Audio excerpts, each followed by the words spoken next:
જતી વાનગી બિરંજ. તો ચલો જરા પણ વાર કર્યા વગર રેસીપી સ્ટાર્ટ કરીએ. એક કડાઈમાં મેં 1 ચમચા જેટલું ઘી લીધું છે. ઘી થોડું ગરમ થાય એટલે અંદર એડ કરીશ વર્મીસિલી સેવ અને એને આપણે સ્લો ફ્લેમ ઉપર શેકીશું. અત્યારે મેં વર્મીસિલી શેકેલી જ લીધી છે. જો તમે કાચી લેતા હોય તો પણ તમારે શેકવાની અને શેકેલી લેતા હોય તો પણ તમારે શેકવાની. ઘીમાં શેકવાથી વર્મીસિલી સેવનો ટેસ્ટ વધારે સરસ લાગે છે. આપણે અત્યારે સેવ બિરંજ બનાવી રહ્યા છીએ. આ ખાવામાં તો ખૂબ જ ટેસ્ટી બને છે અને એકદમ ટ્રેડિશનલ રેસીપી છે. હવે એમાં હું 1 ગ્લાસ જેટલું પાણી એડ કરીશ.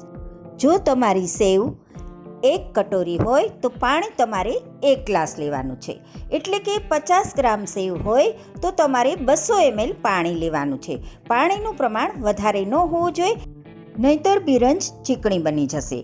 હવે એને સારી રીતે સ્લો મીડિયમ ફ્લેમ ઉપર કૂક કરીશું. અત્યારે મેં બિરંજમાં પાણી લીધું છે. પાણીની જગ્યાએ તમે દૂધ પણ લઈ શકો છો.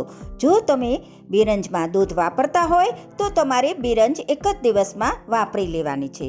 તો તમે એને સ્ટોર નહીં કરી શકો. પણ પાણીમાં બનાવેલી બિરંજ તમે 2 થી 3 દિવસ સુધી સ્ટોર કરી શકો છો.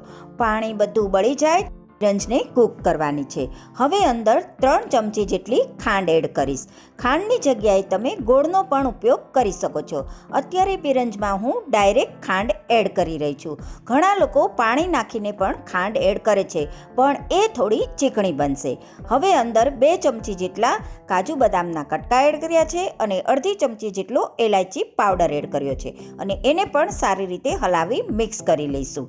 તમે જોઈ શકો છો કે બિરંજમાંથી સરસ મજાનું ઘી છૂટું પડી ગયું છે, એટલે કે બિરંજ બનીને રેડી થઈ ગઈ છે. હવે ઉપર થોડી ખસખસ સ્પ્રિંકલ કરશું, જેથી કરી તેનો ટેસ્ટ વધારે સરસ લાગશે. આ બિરંજને આપણે એક બાઉલમાં સર્વ કરી દઈશું. બિરંજને તમે થાળીમાં પાથરીને એના પીસીસ પણ કરી શકો છો. જો તમને મારી આ વિસરાતી જતી વાનગી બિરંજની રેસીપી પસંદ આવી હોય તો લાઈક, શેર અને સબસ્ક્રાઈબ કરવાનું તો જરા પણ ન ભૂલશો. હવે બિરંજ ઉપર આપણે થોડા ખસખસ અને થોડા ડ્રાયફ્રૂટ એડ કરી દઈશું. તો રેડી છે વિસરાતી જતી વાનગી સેવની બિરંજ. હવે હું તમને મળીશ નવી રેસીપીની સાથે. Bye bye.